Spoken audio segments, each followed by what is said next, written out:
Big cup final and we fumbled it. It really is as simple as that. Big up every single one of you that's locked in. Hit the like button, subscribe, all of that crap. Welcome back to the channel.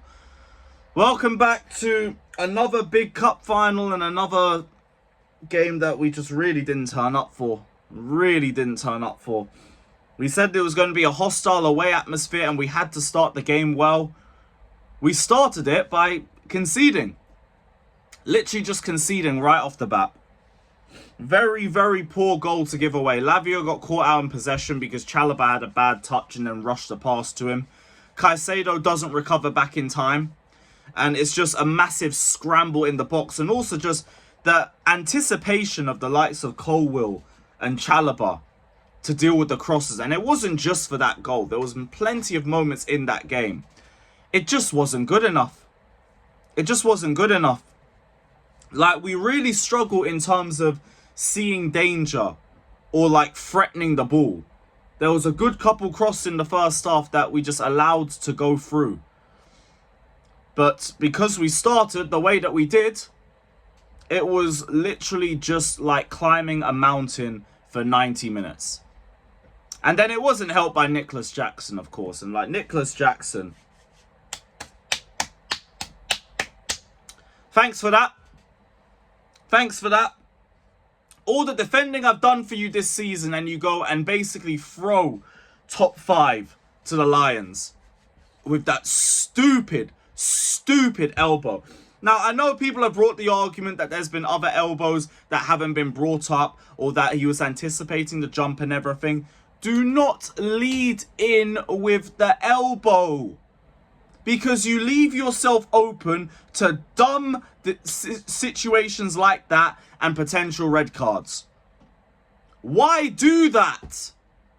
Now we go into the last 2 games of this season and also the first game of next season, for whatever it's worth, without a number 9. And you know what? To be honest, with the form that Jackson's been on this year, it might not even be that much of a disadvantage to us. And in terms of this game, you could argue we were better without Jackson. We actually grew into the second half very well. The changes that Maresca made had us keeping our head above water. We created some decent chances towards the end of the game, but we were always handicapped by the fact that we just had one less player on the pitch. Because there's moments where we're getting the ball and then there's nobody to put the ball into. It's times where we're getting the ball when we're trying to attack and it's just so easy to double and triple mark our players. All they did in the second half was just stick 3 men in front of Cole Palmer. Just cut off the supply line. Because you keep him quiet, you'll keep the rest of the team quiet. Noni was 2v1'd because they saw the threat they had on the left-hand side. Neto, for what it's worth, I thought was the best forward. But again, it really is just for what it's worth, because that whole first half, we were just dying out there. We weren't winning the second balls. We weren't contending in the air. The likes of Jackson weren't even trying to contend in the air. And we just kept getting forced into a long game. And because we conceded early, all Newcastle had to do was drop back into their 5-4-1 formation, out of possession, and then just wait. Just wait, be patient, and then try and hit us on the counter. Because we made it so easy for them. It turns into a crossing game. You got the likes of Jackson, who's so unconfident in the air. He doesn't even attempt. He doesn't even make the runs. Like, Jackson, I'll be so real. What's happened to you this year? Fuck the injury that you've been out for a couple months with. What you actually been on this campaign? You have more cards in 2025 than goal contributions. This is unacceptable. You are now in your 2nd season. I cannot be bothered for it. And it's so annoying because the way that this game went, if we had just weathered the storm 11v11, part of me thinks we actually leave there with something. Maybe it's a point. Nobody wanted to leave with a draw, but I'd take the draw over a defeat. At least it's 2 points off them. But nah. Now it's just hang on for dear life. And in spite of that, we still tried to attack. We didn't try to leave with a 1-0. We had to have Cucurella just have the entire left-hand side to deal with by himself, and he still did a pretty good job. These players died out there for nothing. And I think a lot of players came out in the second half and they looked a little bit better. Colwell, I thought, was a lot better in the second half. Who else? Enzo, I didn't think was good all game. Caicedo was a lot better in the second half when we moved him from the right and we put him into the midfield. He was unreal. Probably our best player in that second half. Cucurella, like I already said, had a good game. Probably the only player that I think could say had an overall good game. And honestly, I think that's about it. Enzo had a nice shot towards the end of the match. I think Sancho came on, was a little bit lively. Some good moments, some bad moments. But for all it's worth, as soon as we went down to 10 men, the game was done.